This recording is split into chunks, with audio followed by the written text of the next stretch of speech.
Web series story expert present the kissing booth part 2। ये film sequel है 2018 में बनी द किसिंग बूथ पार्ट 1 का।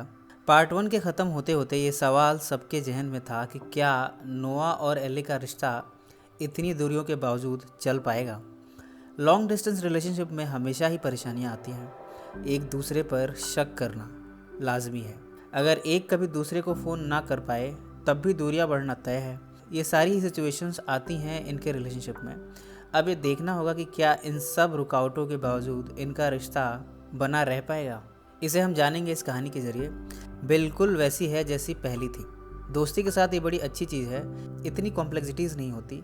आप कभी भी अपने दोस्त से जाकर अपने दिल की बात कह देते हो, कुछ सोचते नहीं। अगर आप उसे लेकर इनसिक्योर फील कर रहे हैं तो भी आप जाकर उसे ये सब बता देते हो। यानी दोस्ती का रिश्ता काफ़ी सरल होता है बनिस्बत प्यार के रिश्ते से। ये दोनों अब भी साथ खेलते हैं। ली अपनी गर्लफ्रेंड रैचल के साथ भी खुश है, पर प्यार वाले रिश्ते में परेशानियां थोड़ी ज़्यादा होती हैं। इनके साथ भी ऐसा ही है। रैचल को ये पसंद नहीं आता कि ली उससे ज़्यादा एली के साथ टाइम स्पेंड करता है। अब तो वो धीरे धीरे एली को नापसंद करने लगी है। एक बार तो उसने ली से कह ही दिया, तुम अपने दोस्त को कह दो तुमसे दूरी बना कर रखे। अब ये बात ली भला एली से कैसे कहे। एली को बुरा लग सकता है। एक बार उसने कोशिश भी करी पर वो बोल नहीं पाया और रैचल से झूठ बोल बैठा कि उसने एली से दूर रहने को कह दिया है। रैचल को लगा ली सच बोल रहा है। इस पर भी जब एली ली के साथ घूमती दिखी, उसके साथ टाइम स्पेंड करती दिखी, तब उसका गुस्सा 7वें आसमान पर चढ़ा। पर हाँ, वो अब एली को जैसे तैसे झेल रही है। वो तो अब उसे विलन लगने लगी है, जिसे मना करने के बावजूद वो ली का पीछा नहीं छोड़ रही। इधर एली इन सबसे बेखबर है। उसकी नोआ से बीच बीच में बात होती रहती है। वो नोआ के साथ अपने रिश्ते को हमेशा के लिए रखना चाहती है, इसलिए बाकी लड़कियों की तरह हर वक्त नोआ की खबर नहीं लेती, उससे दूरी बना कर रखती है। दिल करता है तब भी फ़ोन करके उसे परेशान नहीं करती। एक दिन तो नोआ ने उसे फ़ोन पर पूछ ही लिया, तुम मेरे फ़ोन का रिप्लाई क्यों नहीं करती। एली ने कहा, मैं तुम्हें स्पेस देना चाहती हूँ। इस पर नोआ ने कहा, मुझे स्पेस की नहीं, तुम्हारे साथ की ज़रूरत है। तुम क्यों नहीं यहाँ के बोस्टन कॉलेज में अप्लाई कर देती और हार्वर्ड में भी कर दो, क्या पता किसी न किसी कॉलेज में बात बन जाए। एली को यह आइडिया अच्छा लगा, पर एक समस्या है। ली के साथ उसकी दोस्ती का एक रूल ये भी है कि दोनों एक ही कॉलेज में एडमिशन लेंगे और दोनों यूनिवर्सिटी ऑफ कैलिफोर्निया बर्कले का प्लान कर चुके हैं। इन दोनों की माँ भी बेस्ट फ्रेंड्स थी और दोनों ने इसी कॉलेज में पढ़ाई की थी। एली ने पहले ही यूनिवर्सिटी ऑफ कैलिफोर्निया का प्लान कर लिया है। अब बड़ी दुविधा है। अपनी परेशानी अगर वो ली से कहती है तो पता नहीं वो कैसे रिएक्ट करेगा। फिलहाल उसने ली को कुछ नहीं बताया, पर उसने बोस्टन जाने का मन ज़रूर बना लिया है। उसने ये बात अपनी माँ से कही, उन्होंने तो हामी भर दी। मंजूरी मिलनी बाकी है तो उसके डैड से। उसके पिता को भी इससे कोई आपत्ति नहीं, पर समस्या है पैसों की। उन्होंने एली से कहा, तुम तो हमारी आर्थिक स्थिति के बारे में जानती ही हो। बोस्टन के प्राइवेट कॉलेजेस की फ़ीस हम अफोर्ड नहीं कर सकते। तुम्हारे भाई के कॉलेज के लिए हमने पैसे सेव किए हैं, उसकी एजुकेशन का भी हमें ख्याल रखना होगा। एली ने कहा, मैं समझती हूँ, इसमें कोई परेशानी नहीं है, पर वास्तव में परेशानी तो है। एली इस मुसीबत को कैसे टैकल करेगी। इसी बीच वो बोस्टन भी गई, नोआ से मिली, उसके साथ टाइम स्पेंड भी किया और यहाँ के कॉलेजेस में अप्लाई भी किया। पहले ही कॉलेज से उसे रिजेक्शन मिली। इससे एली हताश हो गई और वापस आने का मन बना लिया, पर उसने नोआ के कमरे में एक इयररिंग दिखी। अब वो जानना चाहती है कि आखिर नोआ के कमरे में एक लड़की की इयररिंग आखिर कैसे आई। उसका मिलना जुलना लगा रहता है क्लोए से। एली को पूरा यकीन है कि इनके बीच दोस्ती से बढ़कर भी कुछ ज़्यादा है। हालांकि उसने एक बार नोआ को इस तरफ इशारा भी किया। नोआ ने तो यही कहा कि क्लोए सिर्फ उसकी दोस्त है, पर सच क्या है वो नहीं जानती। वो वापस आ गई है अपने घर, पर कॉलेज की प्रॉब्लम अभी भी है। उसे आइडिया आया किसिंग बूथ के थ्रू फंड रेजिंग का और साथ ही हैलोविन डांस के जरिए पैसे रेज करने का। उसने पैसों की समस्या के बारे में सारी बातें ली से कही, बस ये बात नहीं बताई कि वो हार्वर्ड में अप्लाई करने जा रही है। पता नहीं उसे कैसा फील हो। ली को तो यही लगा कि एली उसी के साथ कॉलेज जाने का प्लान कर रही है और इस तरह वो किसिंग बूथ के जरिए फंड रेजिंग के लिए तैयार हो गया। पर रैचल उसे रोज़ प्रेशराइज करती है एली से दूर रहने के लिए। उसने उसे दूरियां बनाना भी शुरू कर दिया है। अब ली फंस गया है। इनके स्कूल में एक नई एंट्री हुई है मार्को की। मार्को ने अपनी पर्सनैलिटी से, अपने गिटार बजाने की कला से और डांस स्टाइल से सबको अपनी तरफ आकर्षित कर लिया है। उसे देखकर ली को आइडिया आया, क्यों ना वो हैलोविन डांस प्रैक्टिस के लिए मार्को को एली के साथ लगा दे। ऐसे में वो एली से दूरी भी बना पाएगा और रैचल भी खुश हो जाएगी। पर ये वो करेगा कैसे। एली से डायरेक्ट बताना उसे सही नहीं लगा, इसलिए उसने डांस प्रैक्टिस के दौरान चोट लगने का बहाना किया और कहा, अब मेरे पैर जल्दी ठीक नहीं हो पाएंगे, तो प्रैक्टिस के लिए मार्को को अप्रोच कर। पहले तो इसके लिए राज़ी नहीं थी, पर हालात को देखते हुए वो मान गई। अब मार्को और एली साथ साथ डांस प्रैक्टिस करने लगे हैं और ली अब रेचल को बराबर समय दे पाता है।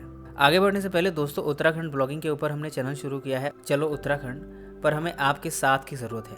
आपसे गुजारिश है, आप प्लीज़ इसे विजिट करिए, डेफिनेटली आपको पसंद आएगा। कृपया इसे सब्सक्राइब कीजिए और अगर पसंद आए तो अपने दोस्तों में भी शेयर करिए। इसका लिंक नीचे डिस्क्रिप्शन में दिया गया है। तो चलते हैं कहानी पर। कुछ ही दिनों में डांस कंपटीशन है। एली और मार्को जमकर प्रैक्टिस कर रहे हैं। मार्को के बारे में जैसा एली ने सोचा था वो वैसा अकड़ू नहीं है। वो तो खुश मिजाज है। वो ज़िंदगी से कुछ मांगता नहीं है, जो मिल जाता है उसे रख लेता है, पर कभी ज़िंदगी से किसी चीज़ की डिमांड नहीं करता और इसलिए दुखी होने की कोई वजह होती ही नहीं है। पर वो अपने आप को एली से आकर्षित होने से नहीं रोक पाया। फाइनली डांस कंपटीशन का दिन आ ही गया। नोआ भी आया था इस कंपटीशन को देखने। ली यहाँ तो नहीं पहुँच पाया, पर वो अपने फ़ोन से लाइव देख रहा था। इसी बीच उसने देख लिया कि एली ने उसे ये बात छिपाई है कि वो हार्वर्ड जाने का प्लान कर रही है। हुआ कुछ यूँ कि उसने कार के डिक्की में उसका एप्लीकेशन फॉर्म देख लिया। इधर डांस कंपटीशन एली और मार्को ने जीत ही लिया, पर एली के आकर्षण में आकर उसने एली को किस कर लिया। उस समय एली भी बहक गई थी। कुछ तो फीलिंग्स उसके अंदर भी मार्को के लिए आ गई हैं। ये सब कुछ मार्को ने ऑडियंस में बैठे देख ली। वो गुस्सा होकर यहाँ से चला गया। अगली सुबह सबके लिए मुसीबत भरी रही। एली नोआ के घर पहुँची सब कुछ समझाने के लिए।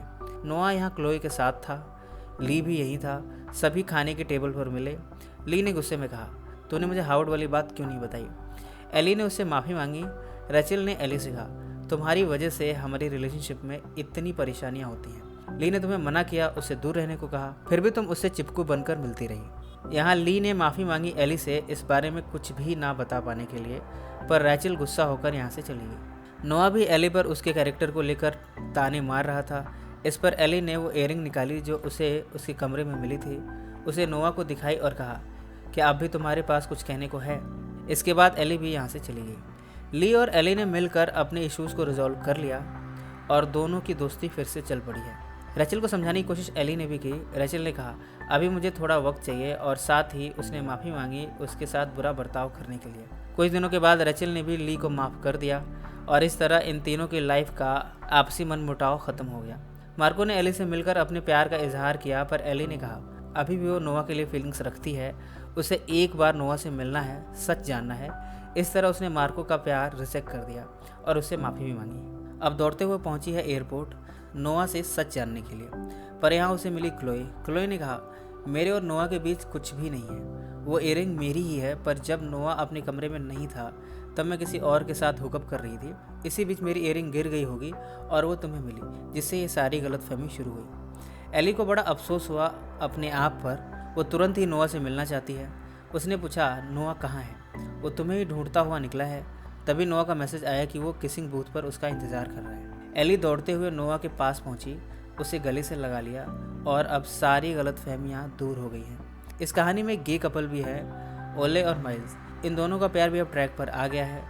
चारों तरफ खुशियों का मौसम है। इसी बीच ली का एडमिशन हो गया है यूनिवर्सिटी ऑफ कैलिफोर्निया में, पर एली को वेटिंग लिस्ट में रखा गया है, हार्वर्ड में भी और कैलिफोर्निया यूनिवर्सिटी में भी। फिल्म के अंतिम सीन में हम देखते हैं कि एली को कैलिफोर्निया यूनिवर्सिटी से अप्रूवल मिल गया है एडमिशन के लिए, और इसी नोट पर यह फिल्म समाप्त हो जाती है। अब एली किस कॉलेज में जाएगी और आगे इन सभी की कहानी में और कितने और कैसे कैसे मोड़ आएंगे, ये हमें इसके तीसरे पार्ट में देखने को मिलेगा। अगर आप इसका तीसरा पार्ट भी देखना चाहते हैं तो कमेंट्स में मेंशन करें, हम उसे ही पब्लिश करेंगे। जैसे ही ये रिलीज़ होगी हम उसे ही पब्लिश करेंगे। फ्रेंड्स, ये कहानी कैसी लगी कमेंट्स में ज़रूर बताएं। इस वीडियो को लाइक और शेयर ज़रूर करें। अगर आपने हमारे चैनल को अभी तक सब्सक्राइब नहीं किया तो सब्सक्राइब कर लीजिए और बेल आइकन दबा दीजिए। तो फ्रेंड्स, फिर मिलेंगे ज़िंदगी के किसी नए मोड़ पे।